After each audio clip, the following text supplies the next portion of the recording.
एक अल्मोड़ा नामक जिला था।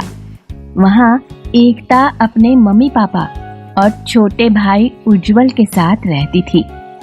जहाँ एकता बहुत शांत और प्यारी थी, वहाँ उसका भाई बहुत नटखट और शैतान था।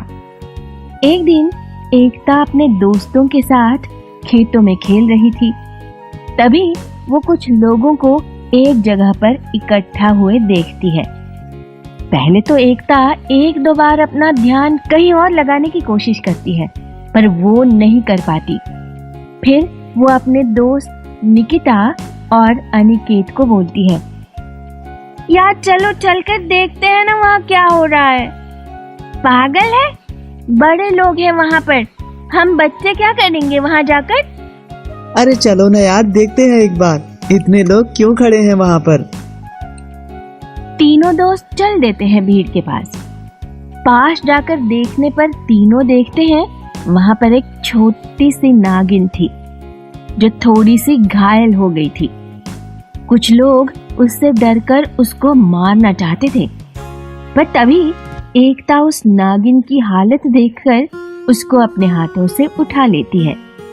लड़की, ये कोई ऐसा वैसा जानवर नहीं है, सांप का बच्चा है, सांप का। इसको हम मार देते हैं, वरना कुछ दिनों बाद किसी को डस लेगी। नहीं चाचा जी, ये बस एक छोटा बच्चा है। मैं इसको घर लेकर जाऊंगी और सही होने के बाद इसको जंगल छुड़वा दूंगी। ये महादेव शिव का आशीर्वाद है, इसको मारना पाप है। ठीक है, पर इसको जंगल में अपने पापा से भेजवा देना, वरना किसी को कुछ हुआ इसकी वजह से तो तुम जिम्मेदार होगी, समझी? ओके चाचा जी। इतना बोलकर एकता उस नागिन को अपने घर लेकर पहुंच जाती है। नागिन को हाथ में देखकर एकता की मम्मी डर जाती है। अरे ये क्या है, तू कुछ पागल हो गई है क्या? एकता, सांप को घर ले आई है तू। सांप नहीं है माँ, ये एक छोटा बच्चा है, नागिन है ये। अरे जो भी है, पर है तो सांप ही ना। इसको जंगल में फेंकाओ, जाओ। नहीं माँ, ये घायल है, प्लीज मैं इसको सही कर दूंगी, फिर छोड़ाऊंगी। इतने में ही एकता की दोस्त निकिता और अनिकेत उसको आवाज देते हैं। अरे तू तो बहुत बहादुर है एकता, इसको घर ले आई, चलना इसके साथ खेलते हैं हम। पागल हो तुम क्या अनिकेत, सांप के साथ कौन खेलता है भला? नहीं, ये अब हमारी दोस्त है, इसको सांप मत बोलो तुम, इसका नाम रखते हैं ना कुछ अच्छा सा। अरे वाह, सांप का नाम, पर क्या रखें हम इसका नाम? कुछ भी रख लो, कौन सा ये कुछ बोल सकती है? ए निकिता, ऐसे मत बोलो, अब दोस्त है ना ये हमारी, और दोस्तों का ऐसे मजाक नहीं बनाते। वैसे मैंने इसका अच्छा सा नाम सोच लिया है। अरे वाह, बताओ हमें भी, क्या नाम है इसका? देखो, ये भी शिव भक्त है, तो इसका अब से नाम होगा शिवानी। हाँ, बहुत प्यारा नाम है शिवानी। कुछ दिनों बाद शिवानी पूरी तरह से ठीक हो गई थी। इतने दिन एकता ने उसका इतना ख्याल रखा कि वो एकता के साथ हर जगह जाने लगी थी। उसको एक पल के लिए भी अलग नहीं होने देने चाहती थी, पर शिवानी दिन में कहीं गायब हो जाती थी। एकता उसको रोज दिन में ढूंढती थी, पर शिवानी कहीं नहीं मिलती। ऐसे ही रोज होता रहा। एक दिन निकिता एकता के घर आती है। एकता, सुनो ना। हाँ बोलो, क्या हुआ? वो मैं है ना अपनी गुड़िया की शादी अनिकेत के गुड्डे से कर रही हूँ, कल तुम भी आना हाँ मेरे घर। वाह, ठीक है। अगले दिन एकता अच्छे से तैयार होकर निकिता के घर जाने ही वाली होती है कि वो सोचती है शिवानी को भी साथ ले चलो, पर वो कहीं दिख नहीं रही थी। माँ, शिवानी कहाँ है, देखा आपने? अरे शिवानी नहीं, सांप है वो, और मुझे नहीं पता कहाँ गई है वो। पूरे दिन तो तेरे साथ ही होती है।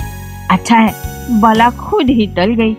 तू जल्दी जा, अब कहीं तेरी दोस्त की गुड़िया की शादी न हो जाए। एकता उदास होकर चली जाती है, पर पूरे रास्ते भर सिर्फ सोचती रहती है शिवानी कहाँ चली गई। एकता अपनी दोस्त के घर पहुंच जाती है और वो अपने दोस्त को बोलती है कि ला तू और काम कर ले, मैं तेरी गुड़िया के फेरे करवा देती हूँ। और वहाँ फिर एक लड़की आ जाती है और शादी देखती है। निकिता, अब अपनी गुड़िया मुझे दे दो, इसकी शादी हो गई है, अब ये मेरे गुड्डे के साथ ही रहेगी। नहीं, मैं अपनी गुड़िया नहीं दूंगी। निकिता रोने लगती है।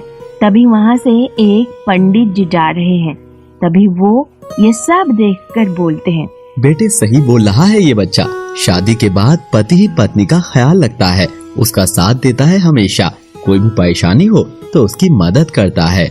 एकता शिवानी को फिर से ढूंढना शुरू कर देती है, पर वो नहीं मिलती। उसको एक लड़की की परछाई दिखती है और जैसे ही उसके पास जाने वाली होती है तभी वो लड़की उदास होकर चली जाती है। एकता भी उसके पीछे पीछे चल देती है। कुछ दूर जाकर एकता को कोई नहीं दिखता। एकता उसको बहुत ढूंढती है। फिर अचानक उसको एक पेड़ के नीचे एक छोटी सी बहुत सुंदर लड़की दिखाई देती है जो उदास बैठी हुई थी। उसके कपड़े बहुत अजीब से थे। सिर पर एक सांप का मुकुट, बाजू पर सांप का बाजूबंद। एकता उससे पूछती है, आप कौन है? ये सब क्या पहना है आपने? आपको सांप बहुत पसंद है क्या? शिवानी उसको देखकर उसके गले लग जाती है और रोने लगती है। थोड़ी देर बाद चुप हो जाती है। अरे अरे, शांत हो जाओ ना, बताओ कौन हो आप? एकता, तुमने मुझे पहचाना नहीं? मैं शिवानी हूँ, तुम्हारी दोस्त। एकता गुस्से में उठ जाती है और बोलती है, मेरी दोस्त शिवानी एक नागिन है, वो इंसान नहीं है। और मुझे झूठ बोलने वाले लोग बिल्कुल पसंद नहीं है। नहीं एकता, मैं झूठ नहीं बोल रही। एकता, मुझे माफ कर दो, आज तक तुम्हें सच नहीं बोली। तुमने मेरी जान बचाई और मैंने कभी तुमसे सच नहीं बोला। क्यों?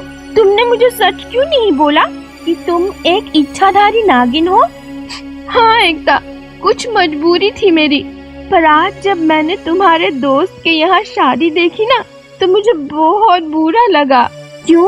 बुरा क्यों लगा? बताओ, ऐसा क्या है कि तुम इतने टाइम से सिर्फ सांप ही हो? मुझे नहीं बताई कि तुम इच्छाधारी हो।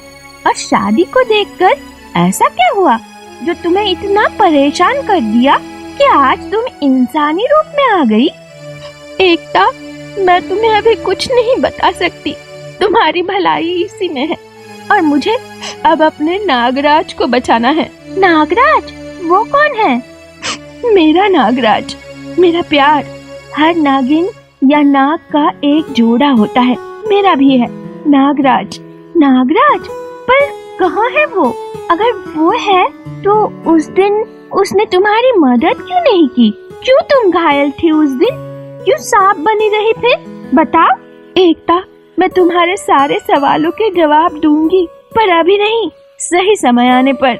इतना बोलते ही रात हो जाती है और शिवानी फिर से नागिन बन जाती है।